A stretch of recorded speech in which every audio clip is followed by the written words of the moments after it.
Olá você, a paz do Senhor Jesus. Estamos aqui para mais uma aula da Escola Bíblica Dominical e desta feita nós abordaremos um tema muito interessante, necessário, extremamente necessário à fé cristã. Eu peço que você, por favor, abra sua Bíblia. Vamos à carta de Paulo aos Gálatas, capítulo de número 5. Carta de Paulo aos Gálatas, capítulo 5. Eu quero ler aqui o versículo de número 16. A palavra de Deus em Gálatas capítulo 5, versículo 16 diz assim: Digo, porém, andai em espírito e não cumprireis a concupiscência da carne. Ainda, versículo de número 22. Mas o fruto do Espírito é caridade, gozo, paz, longanimidade, benignidade, bondade, fé, mansidão, temperança. Versículo 25. Se vivemos no Espírito, andemos também no Espírito. Estes versículos são a base para a nossa aula de hoje. O nosso tema é como o fruto do Espírito se desenvolve em nós. Você já se perguntou, você já se fez esse questionamento? Como é que o fruto do Espírito Santo se desenvolve em nós? É preciso que nós, antes de saber como o fruto se desenvolve em nós precisamos saber de que fruto nós estamos falando. Nós precisamos saber sobre quem é que produz esse fruto, para aí sim entendermos como ele pode se desenvolver em nós. A primeira pergunta que nos vem à mente é: de que fruto o apóstolo está falando aqui? De que fruto essa pergunta trata conosco hoje? Qual é o fruto que de fato precisa ser desenvolvido, precisa ser trabalhado em nós? Pois bem, o fruto do Espírito, segundo Gálatas capítulo 5, versículo de número 22, é o amor. É isso. O fruto do Espírito é o amor. Claro, quando nós lemos o versículo 22, existe ali uma sequência. E nessa sequência do versículo 22, você tem amor, vírgula, gozo, vírgula, paz, longanimidade, benignidade, bondade, fé, mansidão, temperança. Observe que estas palavras estão aqui e o amor está ao pé de igualdade dentro da língua portuguesa com as outras palavras. Quando nós queremos demonstrar um mesmo valor sintático às palavras que estão sendo colocadas e a gente vai fazer uma enumeração, nós colocamos simplesmente a vírgula. Há duas coisas interessantes aqui que eu quero focar com vocês. A primeira é que o primeiro fruto, na verdade aqui dentro da maneira do apóstolo Paulo escrever, demonstra a totalidade daquilo que vem na sequência. Porque nenhuma dessas características que estão presentes aqui no versículo 22 podem ser desenvolvidas se o fruto do Espírito não for desenvolvido em nós. E qual é o fruto do Espírito? O fruto do Espírito é caridade. A grande verdade é que aqui a expressão caridade tem mais a ver com a ação. É a obra que um determinado indivíduo faz em favor de outra pessoa. Então, essa caridade está mais ligada a isso. No entanto, se nós observarmos todas essas características aqui, tudo isso só pode ser desenvolvido, só pode ser gerado em um determinado indivíduo por meio do Espírito Santo. É o Espírito Santo que produz o seu fruto em nós. Exatamente, não são frutos, é fruto. É um fruto que em nós produz a caridade, o gozo, a paz, a longanimidade, a benignidade, a bondade, a fé, a mansidão e a temperança. O fruto é o amor de Deus em nossa vida, tá? É o amor de Deus em nós. É o Espírito Santo de Deus que desenvolve esse fruto em nós. Não somos nós mesmos.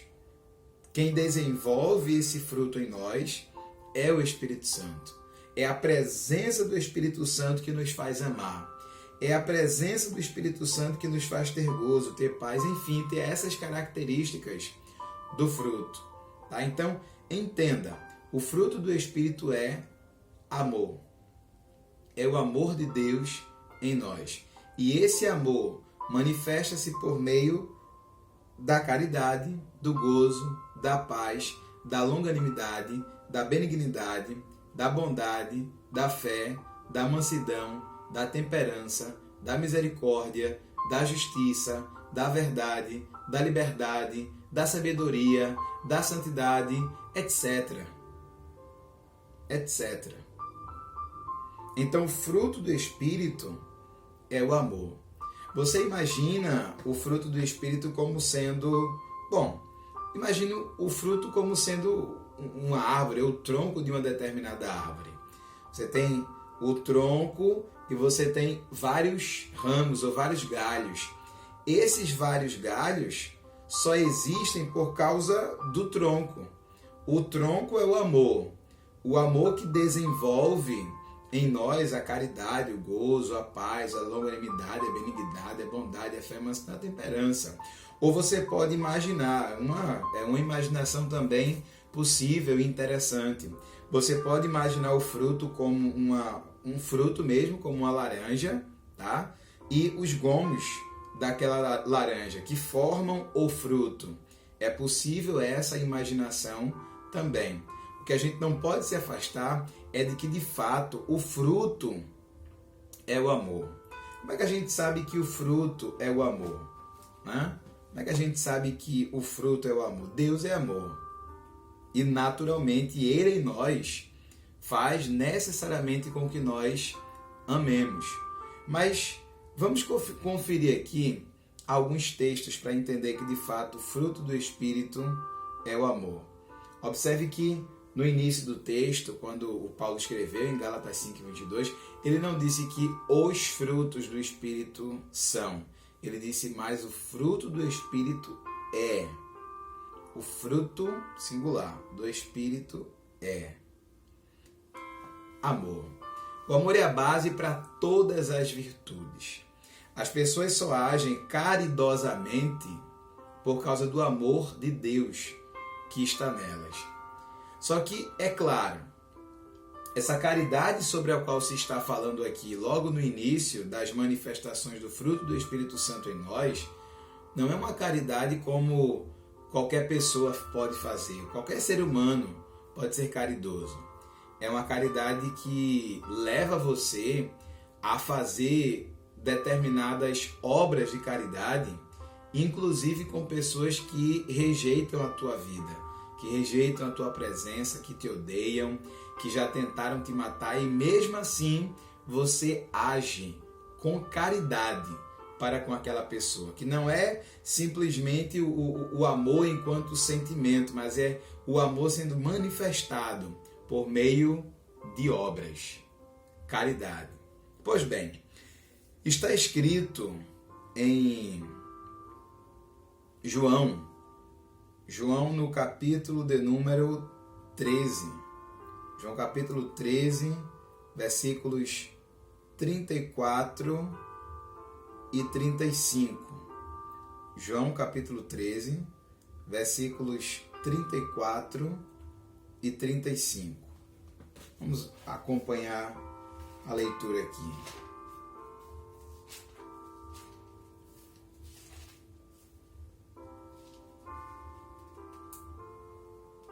Um novo mandamento vos dou, isso é Jesus falando, que vos ameis uns aos outros como eu vos amei a vós, que também vos ameis uns aos outros. Nisto todos conhecerão que sois meus discípulos, se vos amardes uns aos outros. Então, o mundo nos reconhecerá enquanto discípulos de Cristo, quando nós amarmos uns aos outros. É isso. Em 1 João, no capítulo 4, versículos 20 e 21, diz assim: Se alguém diz eu amo a Deus e odeia seu irmão, é mentiroso. Pois quem não ama seu irmão ao qual viu, como pode amar a Deus a quem não viu? E dele temos este mandamento, que quem ama a Deus, ame também o seu irmão, um mandamento. Ainda, 1 João capítulo 4, versículo 8, aquele que não ama, não conhece a Deus, porque Deus é amor. Então, se nós conhecemos a Deus, nós manifestamos, nós desenvolvemos este fruto, o fruto do Espírito em nós, que é o amor. Colossenses 3,14, sobre tudo isto, revestivos de amor, que é o vínculo da perfeição. Efésios 5,2, o Paulo também disse, andai em amor, como também Cristo nos amou e se entregou a si mesmo por nós. Então nós entendemos que de fato o fruto do Espírito é o amor. Para que isso fique mais claro, a gente pode dar uma lida aqui na primeira carta de Paulo, no capítulo 13, quando ele escreveu aos Coríntios.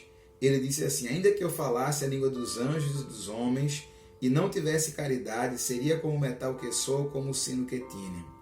E ainda que tivesse o dom de profecia e conhecesse todos os mistérios, toda a ciência, e ainda que tivesse toda a fé, de maneira tal que transportasse os montes, e não tivesse caridade, amor, nada seria.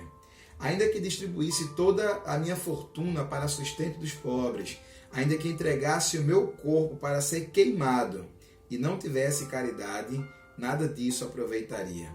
A caridade é sofredora, é benigna, a caridade não é invejosa, a caridade não trata com leviandade nem se ensoberbece, não se porta com indecência, não busca os seus interesses, não se irrita, não suspeita o mal, não folga com a injustiça, mas folga com a verdade. Tudo sofre, tudo crê, tudo espera, tudo suporta. A caridade nunca falha. É isso que o Paulo está dizendo aqui. É isso que Paulo está dizendo quando ele fala sobre caridade, quando ele fala sobre amor. O amor de fato, o amor sincero, o amor de Deus que está em nós. É exatamente esse. É o fruto do Espírito que nós precisamos manifestar. Manifestar por meio da caridade, tá? Mas não apenas da caridade.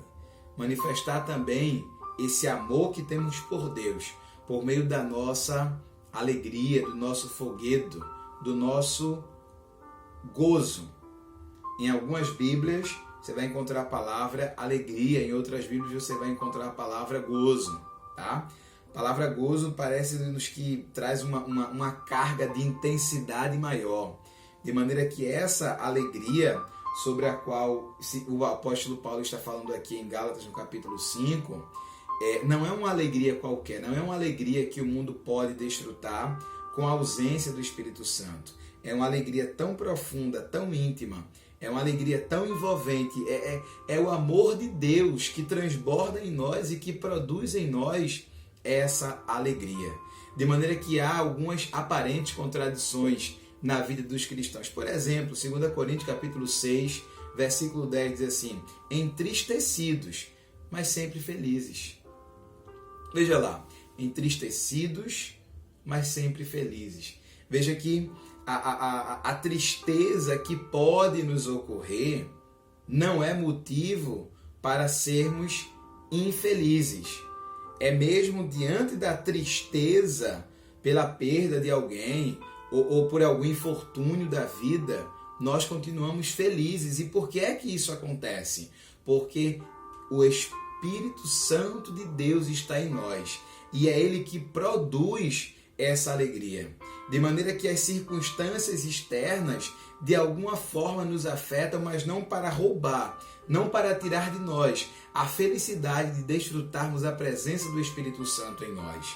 O apóstolo Paulo, quando estava preso em Roma, em Filipenses, no capítulo 4, no versículo 4, ele escreveu essa carta para consolar os irmãos que estavam fora da prisão. E disse assim, regozijai-vos no Senhor. Outra vez vos digo, regozijai-vos. Então ele estava triste porque não podia pregar o Evangelho, estava triste porque estava preso, estava triste porque tinha apanhado, mas estava feliz Por quê? Por causa da presença do Espírito Santo, que transbordava na vida do apóstolo Paulo. Esse é o amor de Deus em nós. É o fruto do Espírito em nós, que nós não podemos produzir. É o Espírito Santo que produz em nós. O mundo olha para isso e não entende por que é que isso acontece, não entende como é que isso acontece. Por quê? Porque isso é maravilhoso, isso é estranho ao mundo, porque é o Espírito que produz em nós. Veja que eu não estou falando sobre uma alegria qualquer, eu estou falando sobre a alegria que o Espírito Santo de Deus produz em nós. Paz. Paz é o Espírito que produz em nós também. O mundo tem uma paz aí, ele dá paz. Né? As pessoas do mundo, as pessoas que não são cristãos, né? Que não são cristãs, têm paz também, eles sentem paz. Mas a paz que a gente sente é uma paz diferente dessa paz do mundo. Jesus disse em João no capítulo 14, versículo 27, deixo-vos a minha paz vos dou. Não dou a vocês como o mundo dá. A minha paz é diferente. É uma paz que, no meio da guerra, você consegue desfrutar dela. Ameaçado de morte, você consegue deitar e dormir, como Pedro em Atos no capítulo 12. Porque ele tinha paz. A paz de Deus estava nele. Por isso ele, mesmo sabendo que deveria morrer no outro dia, deitou e dormiu em paz. É Deus que faz isso conosco. Longanimidade é paciência, né? Essas características aqui são características que Deus dá às pessoas. Claro, as pessoas do mundo, as pessoas não cristãs podem desenvolver, podem ter paciência, podem ser pessoas pacientes, mas essa daqui é uma paciência que só o Espírito produz em nós. Essa longanimidade é a paciência, é a característica de quem foi regenerado, que ela, no caso essa paz ou essa longanimidade, que nos preserva das típicas explosões de iras tão comuns manifestadas nas obras da carne. Olha o que Jó disse no capítulo 13, no verso 15. Ainda que ele me mate, de maneira longânima, paciente, eu continuarei esperando nele. Em Deus. Isso é ser paciente. Paciente. É a paciência de Jó, não é? 2 Timóteo, capítulo 4, versículo 2. Que pregues a palavra, inste a tempo e fora de tempo, redargue-as, repreendas, exortes com toda longanimidade e doutrina. Então, o Espírito Santo produz em nós essa longanimidade.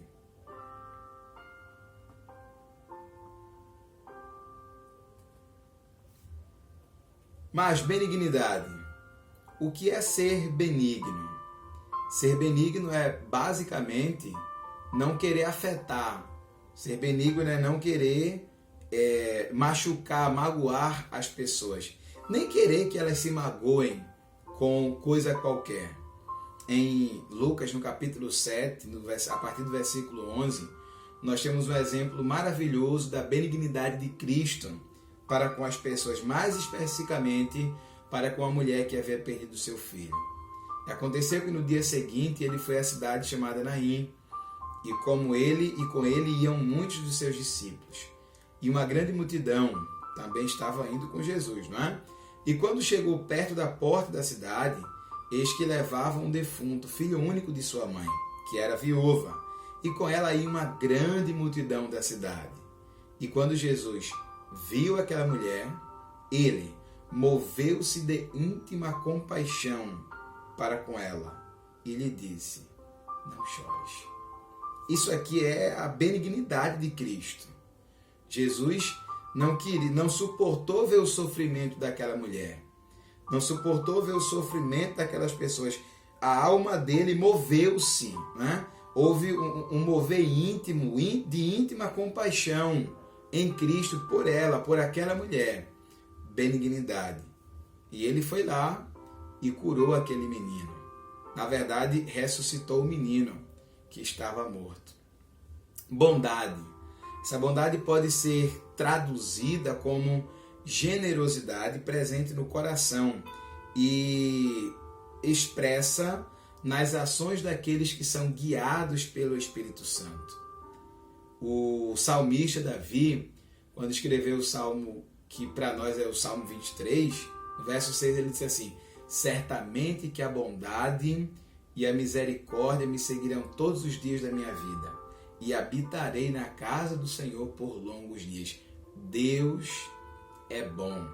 E essa bondade de Deus que habitava em Davi, habita em nós também, que somos seus filhos. De maneira que é preciso sermos bondosos, sempre, sempre, invariavelmente, bondosos. Ah, mas e se fizerem maldade comigo? Bondade. Se mentirem contra mim? Bondade. Se me xingarem no trânsito? Bondade. Essa é uma característica que o cristão desenvolve, porque é o Espírito Santo que desenvolve essa característica nele. Fé ou fidelidade é uma lealdade inabalável. Quando estamos unidos por promessa, nós estamos unidos a Cristo por uma promessa que Ele nos fez. A promessa de que Ele vem nos buscar para que nós tenhamos com Ele vida eterna. Essa promessa será cumprida e nós temos fé que Ele voltará. Temos fé que Ele virá nos buscar. Ora, sem fé, disse o escritor aos Hebreus no capítulo 11, versículo 6, é impossível agradar a Deus. Então, essa fé que está em nós, essa fé na promessa que Ele nos fez, como está em 3:15 de 1 João, né? Que uma promessa Ele nos fez, a vida eterna. É essa promessa que nos liga a Cristo e que nos faz ter fé nele, uma fé inabalável, sabendo que estamos caminhando para o céu. Mansidão. Mansidão é o oposto da agressividade, é o oposto da raiva, é o oposto da violência. Mansidão é uma característica que estava em Cristo, né? Ele disse em Mateus 11:29, tomai sobre vós o meu jugo e aprendei de mim que sou manso. Eu sou manso. Aprendam de mim, porque se vocês estiverem em mim, se vocês observarem quem eu sou, se vocês repetirem, reproduzirem as obras que eu faço, vocês vão encontrar descanso para as almas de vocês. Essas características do amor são características fundamentais e que todo cristão, todo aquele que está em Cristo, invariavelmente desenvolve. E não dá para dizer, eu vou só desenvolver a bondade, mas eu não vou ter ou desenvolver a fé. Outros dizem assim, eu vou só desenvolver a alegria e não vou conseguir ter paz em todas as situações. Eu vou, enfim, né? Tem um ilustrador que eu achei teve um ilustrador que eu achei muito interessante. Ele comparou essas características ou essas virtudes do amor, do fruto do Espírito Santo, que é o amor. Ele comparou com as matérias da escola, em que algumas pessoas, por exemplo, têm mais dificuldade, sei lá, em física, outras pessoas têm mais dificuldade em língua portuguesa, outras pessoas têm mais dificuldade em matemática, enfim, e que é preciso que naquilo que a gente observa, que temos mais dificuldade, que oremos ao Senhor, que atentemos para aquilo que nos aproxima de Deus. Só voltando aqui à leitura que eu fiz em Gálatas capítulo 5, veja que está escrito no versículo 16, andai em espírito. Andai em espírito.